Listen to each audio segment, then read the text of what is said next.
자, 공급 곡선입니다. 공급이라고 얘기를 하는 것을 보게 되면 제어와 서비스를 판매하고자 하는 욕구다 이렇게 쓰여져 있죠. 이 제어와 서비스를 하려면 이 가격이 주어져 있을 때 이건 주어진 가격이라고 얘기를 하는 겁니다. 시장에서 만약에 수요와 공급이 이렇게 되어져서 지금 가격이 이렇게 결정이 되었다라고 한다면 공급량은 이만큼일 것이다라고 얘기를 하는 거예요. 근데 이런 것들 다 다른 것들을 다 지우고 공급 곡선만 보자 이렇게 얘기를 하는 거죠. 근데 이 생산하는 그러한 과정에서 이 사람들은 이 정도의 가격이라면 지금 나는 나의 비용으로는 이 정도면 비용을 치루어도 나는 이거는 공급할 수가 있어. 그러니까 이 사람들은 여기에서 공급할 수 있다는 사람들은 시장 가격이 이렇게 결정이 되었다 하더라도 공급이 가능한 사람들이죠. 이 위에 있는 그 비용 체계를 갖고 있는 사람은 이 가격에서 생산을 못 합니다. 여기도 마찬가지겠죠. 그죠? 비용이 너무 높으면 지금 이 생산할 수가 없죠. 그래서 이 공급 곡선은 생산자의 비용이다. 공급자의 비용을 얘기를 한다라고 얘기를 하고 있습니다. 공급자의 비용을 보여준다. 그죠? 자, 이 공급을 결정하는 요인이라고 되어져 있는 것 한번 볼까요? 보게 되면 이 재화의 가격이 시장에서 어떻게 결정이 되느냐, 어떤 그 가격이 결정이 되느냐에 따라서 만들어지게 될 것이고 공급이라는 것이 그리고 다른 재화의 가격, 이제 뭐 이 대체할 수 있는 그러한 가격들 우리가 생각할 수 있겠죠. 뭐 이런 것들 우리가 생각할 수가 있고요. 생산 요소를 잘 들여다봐야 되겠죠. 그래서 공급 비용이 달라질 수 있을 만한 그러한 요소들, 그러니까는 그 임금 또는 자본에 대한 금리 또는 환율 뭐 이런 것들을 우리가 생각해 볼 수가 있습니다. 수입 수출하는 사람들은 환율에 상당히 민감하죠. 그죠? 그래서 이러한 공급은 어떻게 측정을 하느냐? 이것도 마찬가지입니다. 지금 당장 공급할 수 있는 사람 하게 되면 없겠죠. 그죠? 이제 일정 기간 동안으로 공급할 수 있는 사람 하게 되면 나올 테고 어느 정도가 나올 것이냐 이렇게 보기 때문에 이것도 유량의 개념이다. 이렇게 얘기를 합니다. 이것도 유량이다. 그죠? 플로우의 개념이다. 이렇게 얘기를 하는 것이 공급입니다. 그죠? 공급 곡선도 그냥 그대로 있는 것이 아니죠. 얘도 달라질 수가 있습니다.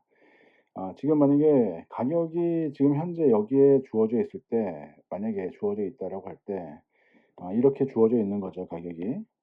그런데 지금 이 공급이 달라질 수 있는 거는 시장의 가격 말고 그것 말고 다른 요인들이 지금 작용을 할 때를 얘기를 하는 거죠.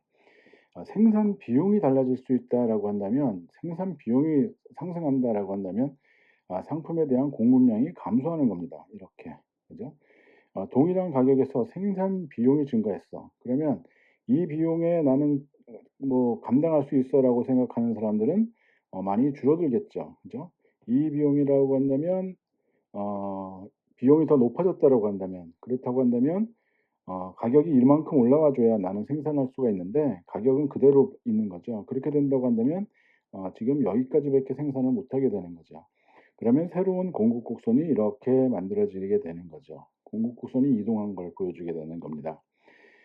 그래서 이러한 그 생산 비용이 증가할 수 있을 만한 그러한 요인들 우리가 잘 생각해야겠죠. 원자재 가격이라든가 임금이라든가 기술이 달라진다든가 생산성이 변화한다든가 이러한 것들이죠. 미래에 대한 기대, 미래의 가격이 떨어질 거라고 생각해요. 또는 미래의 가격이 올라갈 거라고 생각해요. 아니면 미래의 원자재 가격이 상승할 거다. 또는 뭐 임금이 하락할 거다. 임금이 하락하는 경우는 없으니까. 임금이 상승할 거다. 뭐 이렇게 생각한다면 아 나중에는 더 힘들어져.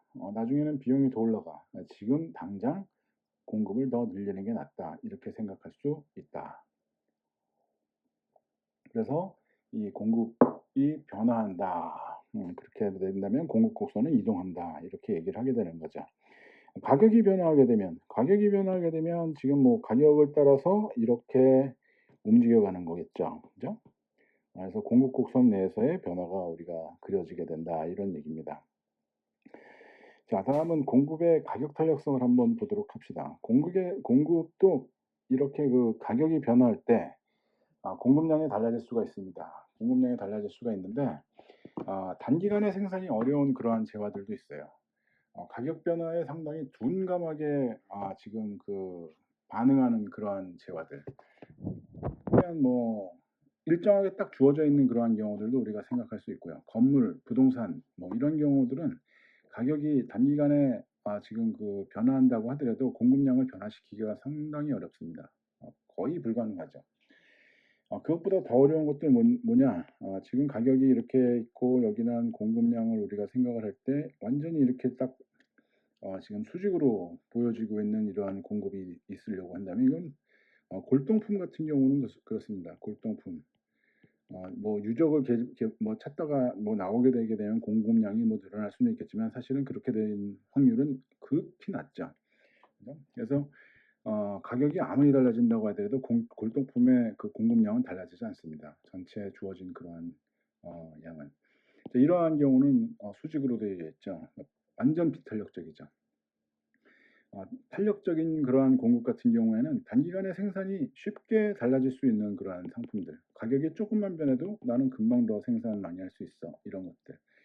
이러한 것도 우리가 보게 되는 거죠. 그죠? 대량 생산 가능한 그러한 것들. 그래서 이렇게 그 공급 곡선도 탄력성이 다르다. 각 상품에 따라서. 그래서 어떠한 시장에 자기가 지금 뭐 참여하고 있는지 이것들을 잘 살펴봐야 된다. 그걸 물론 살펴보고 뭐 시장에 참여하겠지만 굉장히 중요한 거죠. 그죠?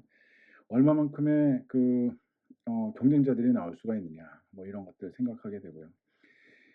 공급의 가격 탄력성을 결정하는 요인을 우리가 생각해 보게 되면 생산 요소를 대체할 수 있어? 생산 요소를 대체할 수 있다라고 한다면 쉽게 이렇게 뭐 변화할 수 있는 그러한 경우들도 있습니다. 만약에 그렇지 않다고 한다면 불가능하죠. 만약 농산품 같은 경우로 생각을 해봅시다. 농산품 같은 경우에는 생산 요소를 대체한다는 것이 그렇게 쉽지가 않죠. 그래서 이것도 비탄력적으로 나타나게 될 테고 시간도 우리가 생각을 해볼 만하죠. 그죠? 단기간에 지금 그 가격의 변화에 대응하는 그러한 경우를 볼 수가 있고 장기간의 가격에 대해서 지금 생산자들이 대응하는 그러한 경우도 볼 수가 있을 테죠. 그래서 장기간이라고 한다면 생산 요소를 마음대로 마음대로라고 얘기하기는 좀 그렇지만 보다 더 자유롭게 지금 그 대체할 수 있는 그러한 여건이 되기 때문에 공급 곡선이 탄력적으로 나올 수가 있다. 이렇게 되는 거죠. 그래서 수요와 공급이 이동하게 되면 이렇게 새로운 이러한 그 균형점을 찾게 되겠죠. 그죠? 생산 비용이 증가했다라고 하게 되면 공급 곡선이 어디로 갑니까? 좌로 이동한다. 이렇게 되겠죠.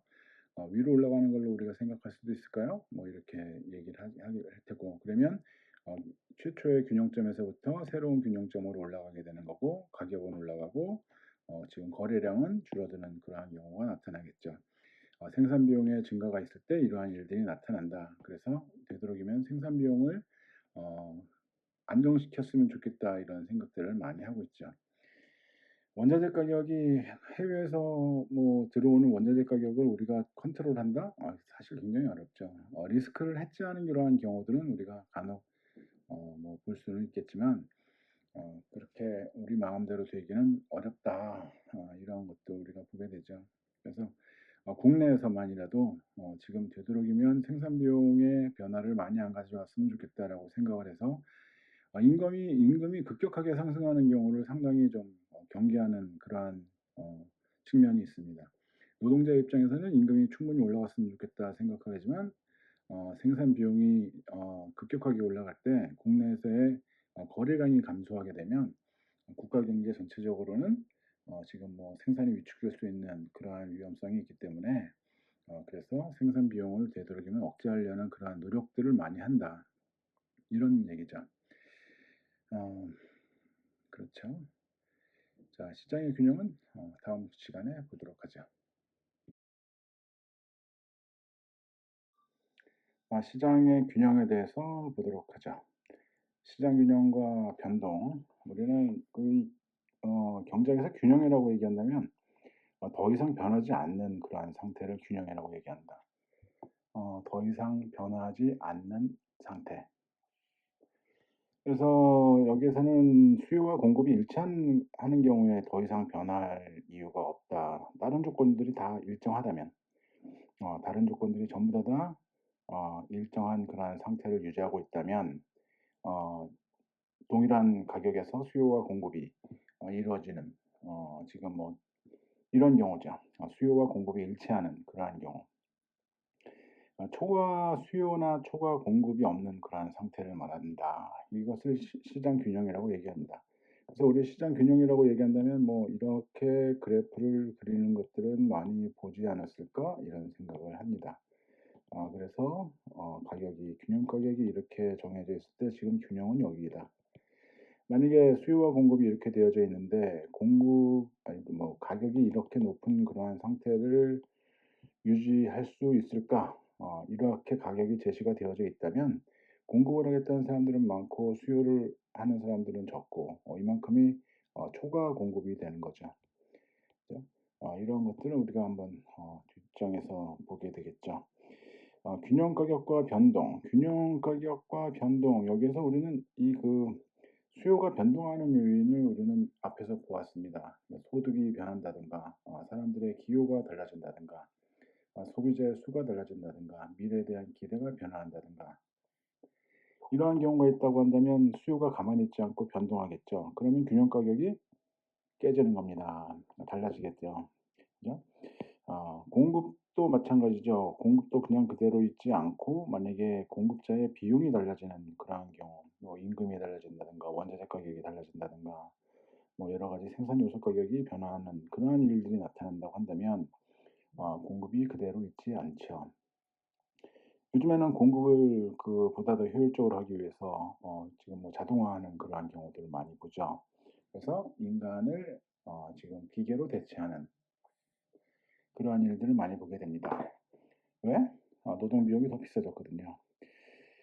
자, 이러한 일들을 우리는 겪고 있습니다. 그래서 지금 만약에 이러한 가격이 제시가 되어져 있다. 그렇다고 한다면 수요는 공급은 여기까지, 수요는 이만큼. 그러니까 사겠다는 사람들은 여기까지 줄 서 있고 지금 팔겠다는 사람들은 여기까지밖에 없어요. 그러면 실제로 거래될 수 있는 거래량은 여기서부터 여기까지로 끝이죠. 그죠? 여기 이상 더 팔리지 않습니다. 왜? 공급을 안 하는데 어떻게 팔려? 그죠? 그래서 이렇게 되게 되면 수요가 많고 기다리는 사람들이 많다가 내가 조금 더 돈을 드릴게요 라고 하면서 가격을 올리죠. 나는 이 정도의 가치를 갖고 있어요. 나한테도 좀 파세요. 그러면 지금 이렇게 이 가격에서 이만큼씩 지금 뭐 증가하는 뭐 거래량이 시장 거래량이 이렇게 증가하는 경우를 보겠죠. 그러다가 이러한 점으로 오게 되면 지금 수요와 공급이 일치하면서 원하는 사람 원치 않 아이고 이 상품을 사겠다고 줄 서는 사람 그리고서 판매하겠다는 사람 거래가 되고 끝이죠. 사회에 남아 돌아가는 그러한 상품이 있느냐? 없습니다. 여기에서는 여기까지 생산을 하기 때문에 생산한 것이 전부 다 팔리고 그리고 우리는 원하는 사람들은 이 가격까지 원하는 사람들은 사고 나머지는 뭐 안 사겠죠. 그죠? 이러한 경우를 우리는 보면서 균형이다. 더 이상 변화하지 않는 그러한 상태가 됐다라고 얘기를 하게 되는 거죠. 근데 만약에 이렇게 더 높은 가격이 제시가 됐다라고 한다면 어떻게 되겠습니까? 이 상품에 대해서 엄청나게 높은 그러한 가치를 두고 있는 그러한 사람들. 이러한 사람들은 지금 이 상품에 대해서 이 정도의 가격도 지불할 수 있는 의도가 있는 사람이죠. 이 사람들은 당연히 사겠죠. 어디까지? 여기까지. 그래서 거래가 되는 양은 이렇게 여기까지 거래가 되고 끝난다는 거죠. 하지만 이 사람들이 판매하는 사람들의 입장에서는 나는 이 정도의 지금 비용이라면 나도 생산할 수 있어 라고 하는 사람들은 여기까지가 되겠죠. 그러면 여기부터 여기까지는 생산을 했는데 팔리질 않아요. 남아도는 그런 물건들이 있는 거죠. 그러면 재고로 쌓이다가 점점 가격을 낮추게 되는 거죠. 그래서 균형점으로 돌아가게 되는 균형점으로 향하게 되는 이러한 것이죠. 그래서 불균형 상태, 초과 공급 또는 초과 수요가 있는 경우에 가격이 그대로 유지가 될 수가 없고 지금 점점 이 시장의 균형 가격으로 옮겨가게 될 것이다라고 얘기를 하는 거죠. 어떻게 하면 시장에다 모든 것을 맡겨 놓았을 때 이러한 일들이 발생할 수 있다. 이러한 얘기를 하고 있는 겁니다. 그래서 시장의 메커니즘, 가격 메커니즘 뭐 이렇게 얘기하죠. 그래서 보이지 않는 손 얘기했던 것이 바로 이러한 시장의 균형으로 옮겨오도록 하고 있는 이러한 가격의 기능입니다. 그죠? 그래서 우리는 이러한 것들을 사실은 항상 균형점에 있는 것을 보기가 어렵죠. 균형점으로 가는 것을 균형 상태를 계속 유지한다는 것은 사실은 제가 보기에는 불가능해요. 간혹 균형점에 있을 수도 있고 그렇죠. 그래서 어, 계속 변합니다. 계속 세상은 달라지기 때문에 이 수요와 공급이 미세하게나마 변하고 이 균형 가격 중심으로 여기에서는 계속 왔다 갔다 할 가능성이 상당히 높은 그러한 경우죠. 근데 이 신고전학파의 지금 이 고전학파, 신고전학파의 얘기는 시장의 균형점, 균형 상태, 최적의 가격에 유지했다. 그러면 더 이상 여기에서 달라질 이유가 없다. 이렇게 생각을 합니다. 그렇게 하지 않으면 사실 분석하기가 너무 어려워지거든요. 근데 뭐 그렇게 요즘에는 이러한 그 미세한 변동이라는 것을 변동폭을 두고 우리가 보게 되는 경우들도 있습니다. 연구하는 그러한 경우에는 그럴 수도 있습니다. 하지만 가장 간단한 그러한 그 이론적인 체계를 얘기를 한다라고 한다면 지금 이 균형 가격이 계속 유지가 된다라고 보게 되는 거죠. 시장의 균형이 우리는 항상 뭐 이렇게 위에서 보듯이 가운데다 이렇게 균형점이 있는 그러한 것들로만 생각하지 말고 이러한 것도 한번 생각을 해보자 이런 거죠. 여기를 보게 되면 공급곡선이 좀 이상하게 생겼죠. 여기부터 시작을 해요. 여기부터 시작을 한다는 얘기는 여기부터 여기까지는 이만큼은 공짜로 사람들이 가져갈 수 있다 이런 얘기죠. 그죠? 이걸 더 가져가려고 하려면 이제는 너는 돈을 내야 돼. 조금이라도 돈을 내야 되는 그러한 경우들이 있는 거죠. 하지만 공급하는 사람들은 계속 있어요. 그죠? 그래서 만약에 이러한 상태에서 수요가 여기까지다라고 하게 되면 수요의 크기가 그렇다고 한다면 사람들은 여기까지 그냥 소비를 하고 맙니다. 그죠? 소비를 하고 끝나는 거예요. 공급할 이유가 하나도 없죠. 그냥 자유제로 언제든지 얻어 쓸 수 있었던 거니까. 우물 파가지고서는 썼던 옛날 시대 뭐 이런 경우들 생각하다가 요즘에는 건강 생각하는지 뭘 생각하는지 생수 뭐 깨끗한 물 찾는 그런 경우들이 상당히 많죠. 그래서 이렇게 우리가 지금 가격을 지불을 하고 이 상품을 사게 되는 이렇게 시장이 형성이 되는 이러한 경우를 보게 됩니다. 시장이 없다가 생긴 거예요.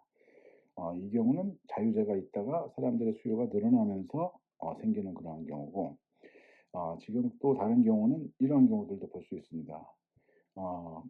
수요는 있어요. 수요는 있는데 공급이 너무 비싼 거야. 그러니까 수요는 있어. 나는 이 정도 가격이면 할 의도가 있어. 지불할 의도가 있어. 뭐 우주여행.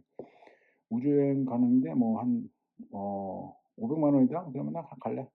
그런데 우주여행이 1억이라 2억이라 이렇게 된다 그러면은 가고 싶지 않아. 그죠? 가고 싶지 않아. 그 정도 돈을 내면서 내가 거길 왜 하니? 그거를 한다. 이런 생각을 하게 되는 거죠. 그리고 이것을 만들 수 있는 기술이 없었어, 옛날에는. 훨씬 더 비싼 그러한 비용을 치러야만 만들 수가 있었어요. 근데 그것이 점점 기술이 발전하면서 이렇게 내려오고 있는 거죠. 만약에 나중에 이것보다 더 많은 기술이 발전을 해서 이렇게 된다고 한다면 훨씬 더 거래량이 늘어나는 시장이 활성화되는 그러한 경우들을 우리가 볼 수 있을 거다라는 거죠. 예를 들면 우리 인공지능 같은 경우도 그렇고 여러 가지로 볼 수 있는 것들 많죠. 소프트웨어 기술은 있었는데 센서 계측 기술이 없어가지고 못했던 그런 자율주행이나 뭐 이런 것들 이런 것들도 우리가 생각을 해보게 되면 과거에도 기술은 있었어. 하지만 비싸. 그래서 못했다. 나 하고는 싶어. 사람들은 구입할 의도는 있어. 근데 구입 의도가 그렇게 많은 비용을 지불하고 싶지는 않아. 가격을 지불하고 싶진 않아. 이러한 상태에서는 시장이 만들어지질 않다가 기술이 계속해서 발전하고 비용이 낮아지게 되면 그때서야 우리는 이러한 시장이 형성이 되는 것을 볼 수가 있다. 이런 얘기입니다. 그래서 시장의 균형이라는 것을 우리가 생각을 해보다 보면 상당히 여러 가지 얘기들을 할 수가 있다. 이런 얘기죠. 그죠? 자, 수요와 공급이 변화하게 되면 균형점은 어디로 갈까? 이거 참 알 수 없는 세계인데 재미있게 볼 수도 있습니다. 예를 들면 수요와 공급이 동시에 늘어났어. 수요도 늘어나고 공급도 늘어나는 거죠. 공급도 늘어나는 거예요. 이렇게. 그죠? 이렇게 됐다고 한다면 새로운 균형은 여기 어딘가 될 거다 이런 얘기죠. 근데 만약에 이게 공급은 요만큼 늘어나고 수요가 더 많이 늘어났다고 한다면 공급에 늘어나는 것보다 수요가 더 많이 늘어났다면 가격은 올라갈 거야. 아니면 수요가 늘어나는 것보다 공급이 훨씬 더 많이 늘어났다고 한다면 가격은 떨어질 거야. 이렇게 되는 거겠죠. 그래서 지금 이 균형량은 어디로 변할까라고 하면 늘어나는 건 확실해요. 늘어나는 건 확실한데 지금 가격은 어떻게 될까라고 한다면 알 수가 없어요. 이거보다 과거에 최초 균형점보다 더 높아질지 또는 낮아질지 그건 알 수가 없죠. 이것이 얼마만큼 더 크게 나타나느냐, 어느 쪽이 더 크게 나타나느냐에 따라서 달라지는 그러한 것을 우리가 볼 수가 있다 이런 얘기입니다. 그러니까 수요도 늘어나고 공급도 늘어난다. 여기까지의 정보만 있다면 우리는 알 수 없어 가격의 변화를. 단지 알 수 있는 것은 거래량이 변화한다는 건 알죠. 거래량은 당연히 늘어나는 것을 알아요. 수요도 늘어나고 공급도 늘어난다고 한다면. 근데 여기까지의 정보만 있다면 그래서 여기까지의 정보만 있다면 우리는 가격의 변화는 알 수가 없고 지금 거래량은 늘어난다 이렇게 얘기를 합니다. 만약에 가격이 오를지 내릴지도 알아야 되는 거 아니야 라고 물어보면 수요와 공급의 크기를 변화의 크기를 우리는 측정할 수 있어야 됩니다. 얼마만큼 더 증가할지를 이것을 찾기가 상당히 어려울 거예요. 그래서 쉽지 않죠. 그렇죠. 만약에 이것이 하나는 늘어나고 하나는 감소하는 경우를 생각해 볼까요? 공급은 감소하고 수요는 늘어나는 그러한 경우. 공급은 줄어들고 지금 수요는 늘어난다. 공급은 줄어들고 수요는 늘어난다라고 하게 되면 분명 여기 어딘가에 균형점이 되겠죠. 그죠? 그러면 가격이 올라가는 건 확실해. 일단 뭐 공급은 줄어드는데 수요가 늘어났다. 그러면 가격은 올라가는 건 확실해. 하지만 거래량은 어떻게 될지는 알 수가 없는 그러한 상태가 된다. 이런 얘기죠. 나머지는 여러분들 한번 직접 한번 해보시죠. 뭐 이렇게 이쪽에서 나타날 수 있는 그 경우는 어떤 경우일까? 이것도 줄어들고 이것도 줄어들고 그러면은 뭐 여기 어디선가 되는데 가격은 모르고 균형량 거래는 줄어드는 이러한 것들을 우리가 생각을 할 수가 있고요. 그죠? 여기도 가능하죠. 뭐 이거 줄어들고 이거 늘어나고 하게 되면 여기 어딘가에 되는데 가격은 떨어지는 게 확실해. 근데 거래량은 알 수가 없는 이러한 경우로 우리가 찾아볼 수 있을 것이다 라는 거죠. 그래서 수요와 공급의 변화가 어느 방향으로 움직이느냐라는 것을 보고 우리는 가격 또는 거래량이 어떻게 될 것이냐라는 것을 예측할 수 있다 이런 얘기입니다. 다음은 소비자행위와 생산자행위라는 것을 한번 보도록 하죠. 자, 일단 우리가 그 수요만 한번 생각을 해봅시다. 수요만 우리가 생각을 해보게 되면 이렇게 되어져 있는 거죠. 이게 뭐라고요? 소비자의 지불 의도 이렇게 되는 거죠. 만족도. 그래서 나는 이 상품에 대해서 이렇게 높은 만족도를 갖고 있어. 나는 이 상품에 대해서 이렇게 낮은 만족도를 갖고 있어. 이런 경우를 가격으로 표시해 놓은 거죠. 그래서 이 정도의 높은 만족도, 이 정도의 지불 의도를 갖고 있는 것, 지불 의도, 지불 능력도 있어야 됩니다. 능력과 함께. 의도만 있고 능력이 없으면 수요가 아니죠. 그죠? 그러니까 나 뭐 저기 뭐야 페라리 갖고 싶어. 근데 능력은 없어. 그렇게 되면 그건 아니죠. 그죠? 그래서 지불 의도, 지불 능력을 준 의도 지불 의도를 이 상품에 대해서 만족도를 이렇게 높게 갖고 있다라고 생각하는데 이 상품의 시장 가격이 만약에 지금 뭐 여기에서 결정이 되어졌다라고 하게 되면 시장 가격이 수요와 공급에 일치하는 그러한 상태로 해서 이렇게 정해져 있다라고 한다면 지금 이 사람들은 이렇게 높은 지불 의도를 갖고 있는 사람들은 이보다 훨씬 더 낮은 가격을 내고 이 상품을 사게 되는 거죠. 그러니까 이 사람들 같은 경우에는 남는 겁니다. 이만큼이 자신의 만족도보다 훨씬 더 낮은 가격을 지불하는 거예요. 그죠? 마지막에 한 사람은 딱 자기의 지금 만족도 지불 의도만큼 뭐 지불하고 있는 그러한 경우를 우리가 생각을 하죠.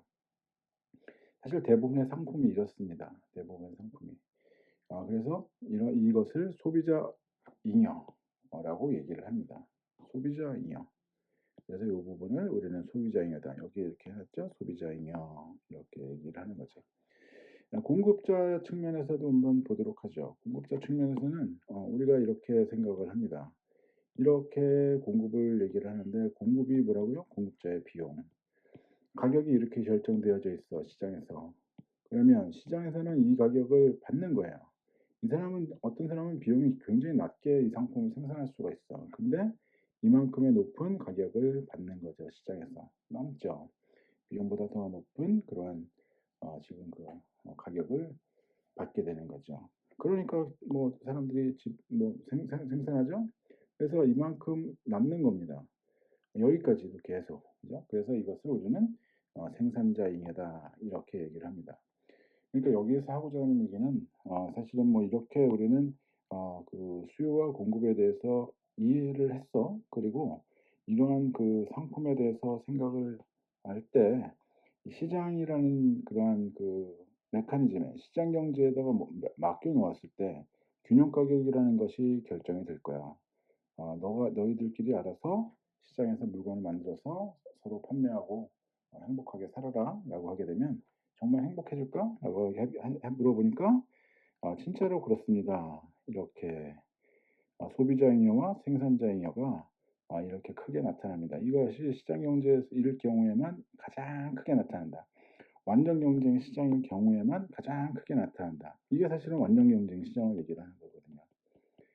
완전 경쟁 시장. 우리가 시장 이론에서 다시 뭐 보겠지만 완전 경쟁 시장이라면 다수의 생산자와 소비자가 있는 그러한 시장, 그리고 진입 장벽이 낮은 그러한 시장, 뭐 이런 것들 우리가 얘기하죠. 그래서 이렇게 지금 그 소비자 잉여와 생산자 잉여를 합쳐서 우리는 사회적인 편익이다 이렇게 얘기를 합니다. 사회적인 편익이 이렇게 결정이 된다. 이렇게 얘기를 한다 이거죠. 짧게 끊어서 가려고 생각하고 있습니다.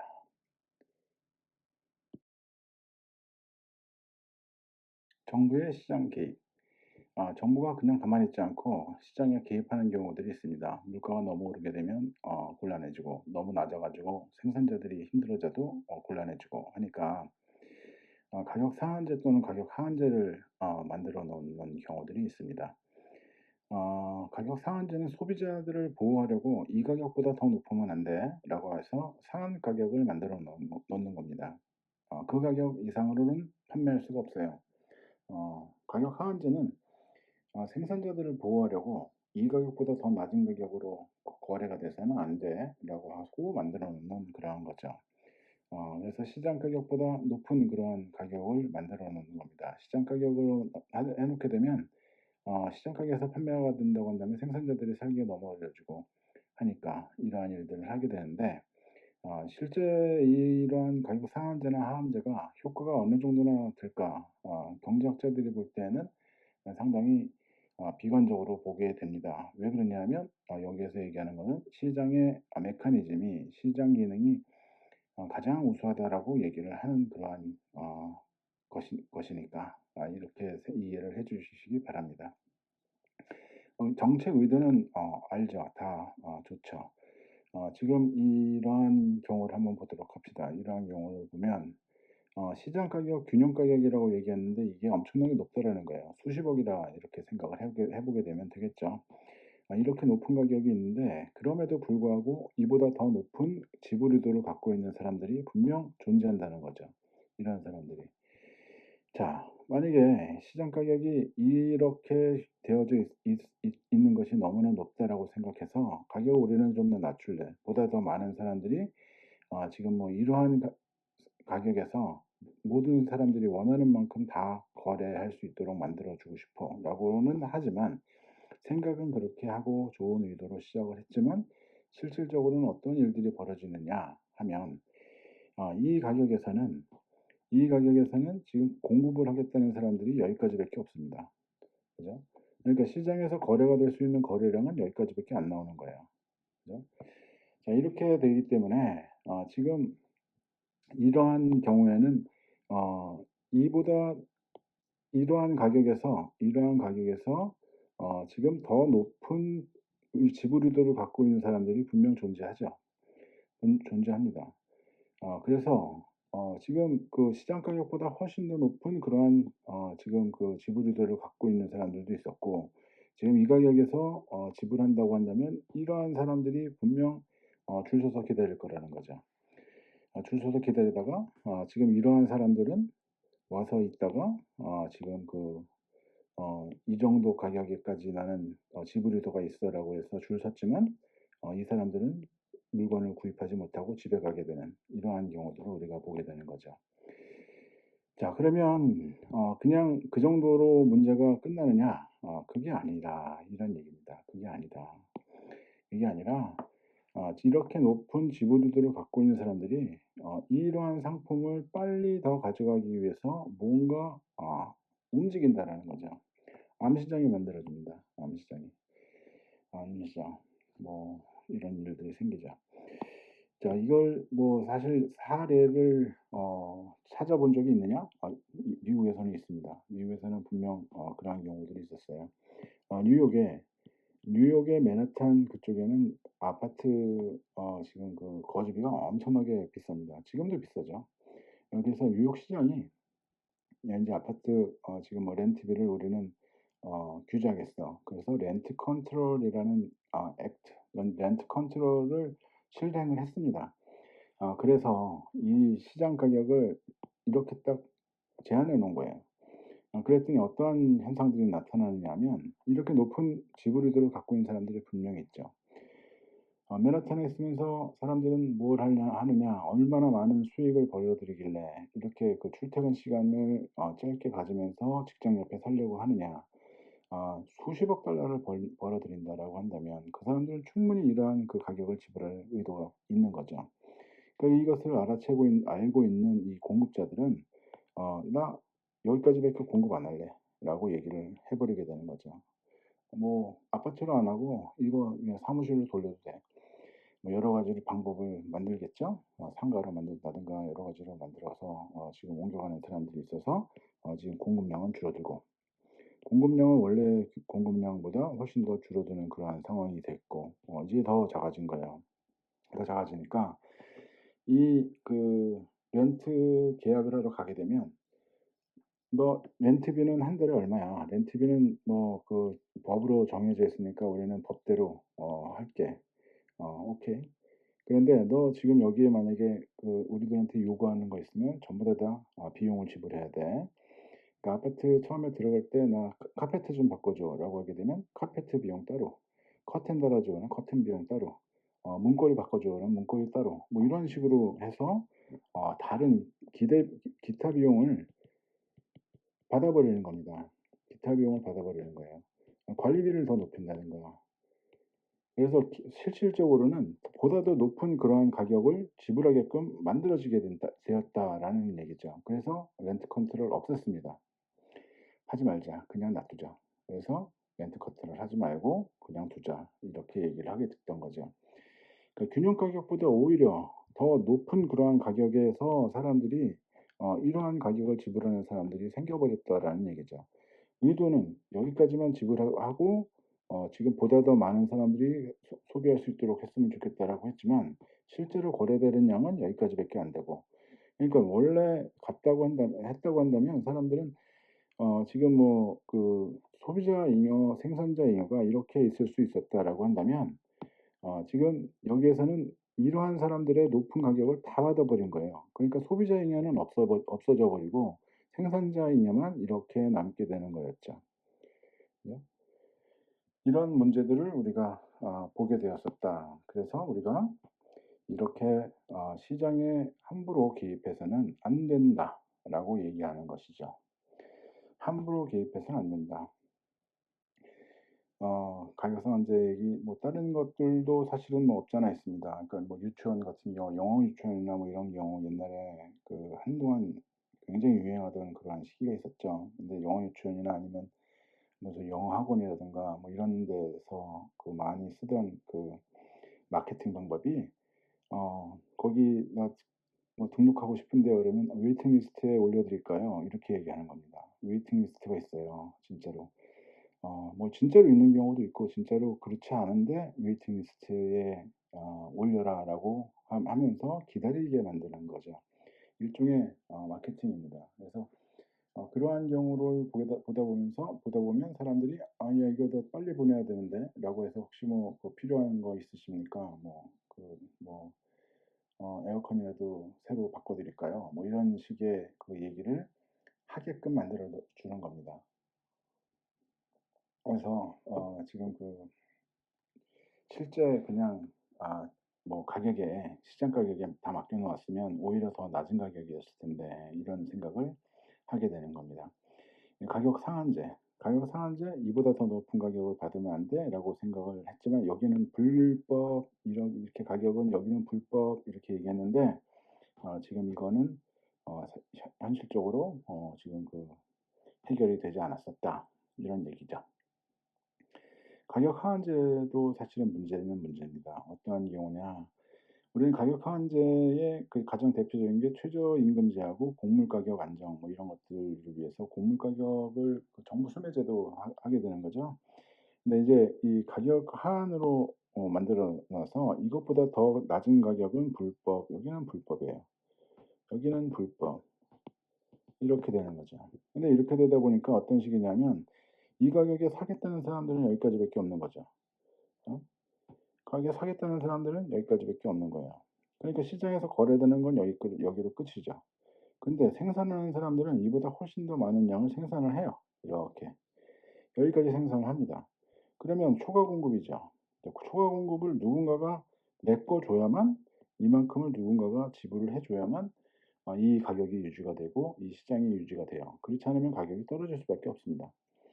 그래서 어떤 일들을 하게 되느냐 하면 곡물 가격 안정을 위해서 만약에 가격 뭐 정부에서 수매를 해요. 근데 이 가격에 다 삽니다. 이 가격에 다 사. 이 가격에 다 사는데 사실은 이게 남죠. 남으면 창고에다가 보관해야 됩니다. 창고에다 계속 보관을 해요. 1년 지나고 2년 지나고 또 보관하고 1년 지나고 2년 지나고 또 보관하고 그러다가 정말 홍수 나서 어떤 일이 생기게 되면 위에 있는 거 갖다가 쓰고 그다음에 이거 없어졌으니까 기다렸다가 그다음에 뭐 괜찮아지게 되면 또 사고 그러다 보면 이미 다가 썩어버리죠. 그래서 썩어버려서 갖다 버리고 이러한 일들이 생기는 거 있습니다.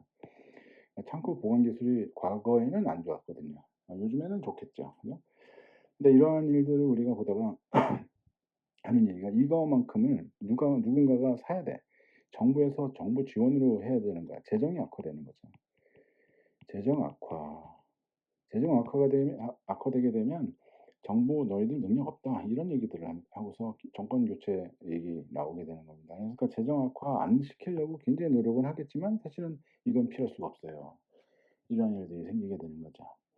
그래서 지금 뭐 이러한 문제들을 우리는 볼 수가 있다. 최저임금제 같은 경우는 어떻게 되느냐. 지금 노동에 대한 수요와 노동에 대한 공급 그리고 임금을 주게 되는 거죠. 최저임금 이것이 보게 되면 너무 낮으니까 노동에 대한 수요, 노동에 대한 공급 이렇게 되어 있는 거죠. 임금을 이렇게 제한을 하는 겁니다. "이보다 더 낮으면 여기는 불법. 이보다 더 높아야 돼."라고 하니까 지금 이 시장에서 이러한 사람들에 대해서 노동을 수요하고 있는 사람들은 굉장히 작아지죠. 공급을 하겠다는 사람들은 훨씬 더 많죠. 그러니까 어떻게 되는 겁니까? 실업자가 증가한다. 이런 얘기들을 우리가 보게 되는 거죠. 그래서 최저임금제가 모두를 다 행복하게 만들 수 있느냐라고 보게 되면 그렇지는 않더라. 시장에다 모든 것을 다 맡겨 놓는 것이 좋다 이렇게 얘기를 하죠. 근데 우리는 그렇게 할 수가 없습니다. 그렇게 했다가 큰일 나죠. 그죠? 최저임금제 말 많죠. 그죠? 뭐 조금 더 얘기하게 되면 정치적인 성향 뭐 이런 얘기들을 하게 되기 때문에 거기에 대해서는 더 얘기하지 말도록 하죠. 그죠? 그래서 가격 상한제, 하한제, 지금 정부의 개입 이런 얘기들을 하다 보면 어떠한 것이 있냐. 정부가 개입은 할 수가 있습니다. 정말 위급한 상황이라고 한다면 가격을 규제하는 그러한 방법을 생각할 수가 있지만 사실은 시장에다 모든 것을 맡겨 놓는 이만 못하더라. 시장에다 모든 것을 맡겨 놓으면 그냥 이렇게 남아 돌아가는 그런 거 없이 그냥 다 될 텐데 시장에 진입 퇴출하면서 죄송합니다. 맡겨 놓으면서 이것을 지금 뭐 남아 돌아가는 그런 것 없이 초과 수요, 초과 공급 이런 문제 생기지 않고 재정 악화 이런 문제도 없이 문제가 해결 아니 경제를 운영할 수 있을 텐데 시장에다 맡겨 놓지 않고 정부가 개입하는 순간 의도는 좋았으나 결과는 지금 그 정부가 원하는 대로 가지는 않았다. 이런 얘기들을 하게 되는 겁니다. 자, 세금을 부과하는 경우를 한번 보도록 합시다. 세금을 부과하는 경우를 보게 되면 지금 뭐 가격 상한제로 뭐 이렇게 얘기하는 게 아니라 이제는 정부에서 세금을 부과하는 거예요. 소비자에게 소비세, 판매자에게 판매세 뭐 이런 것들을 뭐 부과하게 되는 경우들이 있을 수가 있죠. 근데 법적으로는 그 소비자가 뭐 생산자와 나눠서 아니 뭐 생산자에게 뭐 소비세가 붙지는 않죠. 생산자에게는 판매세가 붙죠. 그죠? 그리고 소비자에게는 그 판매세가 붙는 게 아니라 소비세가 붙는 거죠. 그죠? 이런 것들을 보게 되는데 사실은 법적으로는 그렇게 만들어 놨지만 경제적으로 이 세금이 어디로 귀착이 되느냐 라고 보게 되면 법적으로 만들어 놓은 의도와는 달리 지금 실적으로 부담하는 그러한 세금이 생산자, 판매자에게 나눠 가더라. 이런 얘기를 보게 됩니다. 그래서 이 조세가 부과가 되는 경우에 누가 더 많은 세금을 부과하게 되느냐라고 보게 되면 수요가 만약에 비탄력적이다 그러면 소비자가, 공급이 만약에 비탄력적이다라고 한다면 공급자가 이렇게 비탄력적인 측에서 조세를 더 많이 부담하더라 이런 거죠. 이런 건 이제 말로만 들으면 잘 이해가 안 될 수가 있기 때문에 이것을 이제 뭐 하나씩 하나씩 나누어서 보도록 하죠. 자, 원래의 공급은 이렇게 되어져 있었습니다. 이렇게 수요는 이렇게 되어져 있었었죠. 근데 지금 이 정부에서 세금을 지금 공급자에게 판매세를 이만큼을 내도록 한 거예요. 그러니까 공급자의 입장에서는 비용이 더 증가한 거죠. 그러니 공급국순이 이렇게 옮겨갔습니다. 공급국순이 이렇게 옮겨가서 보니까 시장에서 새로운 균형점은 이 점으로 만들어진 거죠. 새로운 균형점입니다. 그러니까 균형 가격이 된 거죠. 그러니까 상품을 사가는 사람들의 입장에서는 여기에서 물건의 가격을 지불을 하는 거죠. 근데 공급자들이 받는 그러한 가격은 공급자들은 이만큼을 받게 되는 겁니다. 이만큼은 세금이죠. 텍스. 네?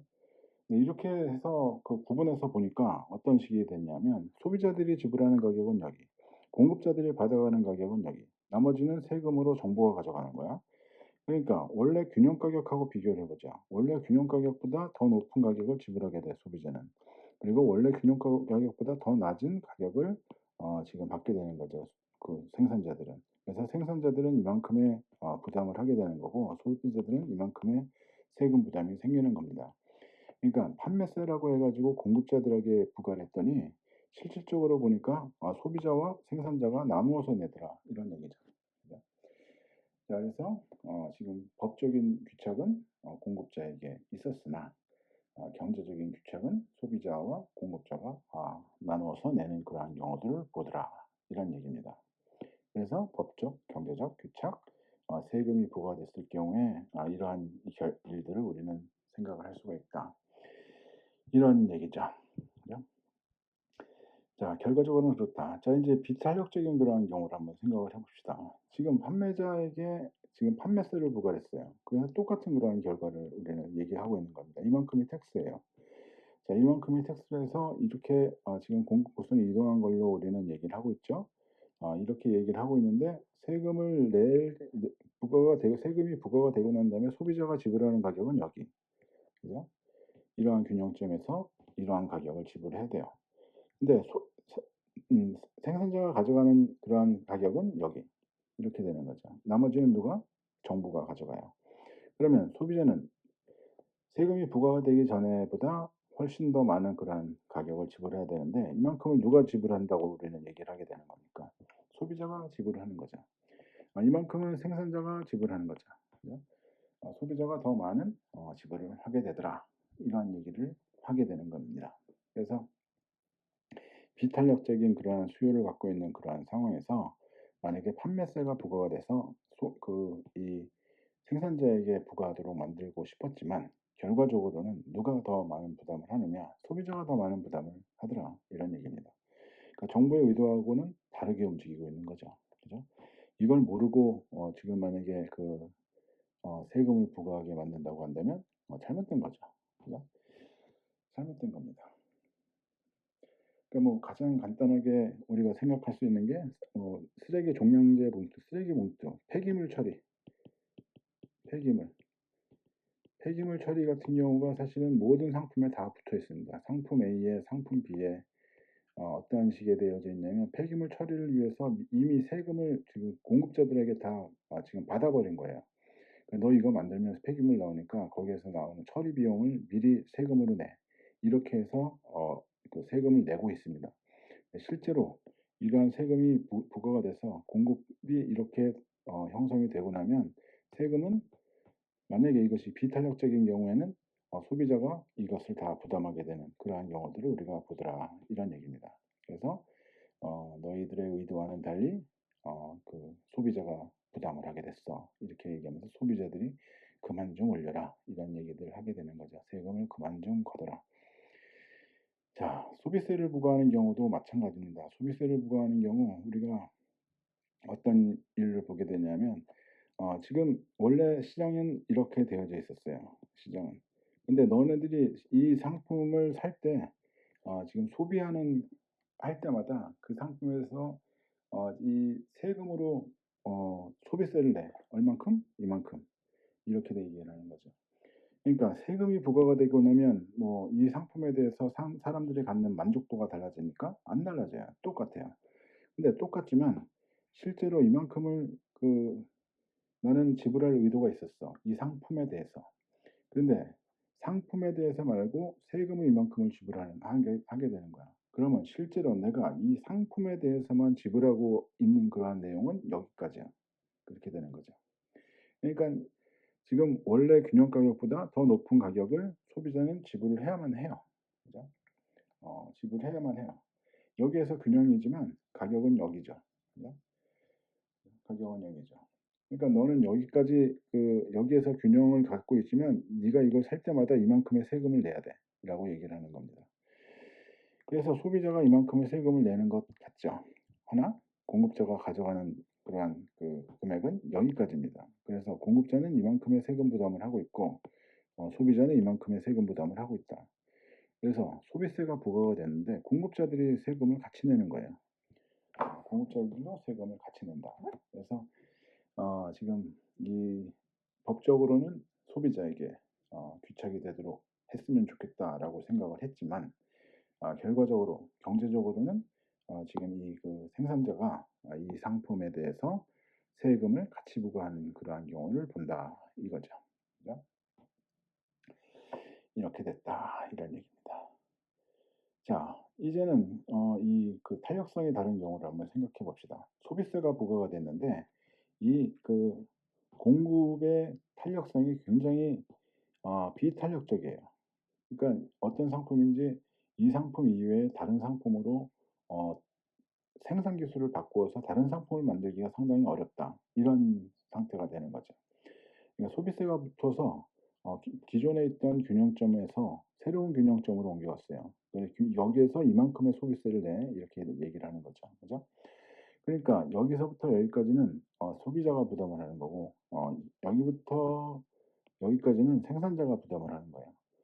그러니까 공급자가 생산자가 소비자보다 더 많은 세금 부담을 해요. 왜? 더 비탄력적인 그런 경우를 갖고 있으니까. 그러니까 이거는 예를 들면 이런 얘기입니다. 요트 있죠. 요트. 미국에서 요트가 상당히 사치품이죠. 은퇴하고 나면 "난 뭐 하고 싶어?" 라고 하게 되면 미국 애들은 요트 사서 슬슬 여행 다니고 요트에서 자고 낚시 가고 더울 때는 위쪽으로 따뜻할 땐 남쪽으로 뭐 "이렇게 살고 싶어." 이렇게 얘기하는 경우죠. 물론 뭐 태풍 피해서 비를 피해서 뭐 이렇게 얘기를 하겠죠. 그래서 이 요트가 상당히 사치품으로 어 인식이 됐습니다. 그래서 요트에다가 세금을 붙인 거예요, 세금을. 세금을 어마어마하게 소비세를 붙였답니다. 그러고 나니까 어떤 일들이 생겼었냐면 이 요트 생산업자들 있죠. 이 공급자들이 데모한 거예요. 청원을 하는 거죠. 민원 넣고 뭐 이렇게 얘기하는 거죠. "우리가 죽겠다, 너네들 때문에." 왜? 우리는 요트 만드는 것 이외에 다른 기술 없어. 요트만 만들어야 돼. 근데 너네들이 세금을 부과해서 가격이 높아지니까 소비자들 그대로 잡으려면 우리가 세금을 대신 내줄 수밖에 없는 거야. 이렇게 되는 거죠. 네. 그래서 요트 생산업자들이 지금 정부에다가 민원을 넣고 의견 제시를 하고 해서 이 소비세 요트에다 부과되는 거 없애주세요. 이렇게 지금 얘기를 해서 다시 없앴다고 나는 들었었습니다. 이런 경우를 보게 되는 거죠. 왜? 이 공급자들이 상당히 지금 비탄력적인 그런 공급 곡선을 갖고 있다. 생산 기술이 이것 말고 다른 거 만들기가 상당히 어려워. 이러한 경우로 생각하는 게 더 맞습니다. 자, 이렇게 우리가 생각하는 것과 달리 지금 정부에서 의도는 좋았으나 정부의 의도와는 달리 다른 결과들이 나오는 것들을 보게 된다. 그래서 가장 좋은 방법은 시장에다 그대로 맡겨 놓는 것이고, 만약에 정말로 그래도 정부에서 개입을 하고 싶다라고 한다면 그 파급 효과를 분명하게 인식을 하고 어떻게 해결할지를 생각하고 해라. 이러한 얘기들을 많이 하게 되는 거죠. 어, 자, 시장 이론은 여기까지 하겠습니다.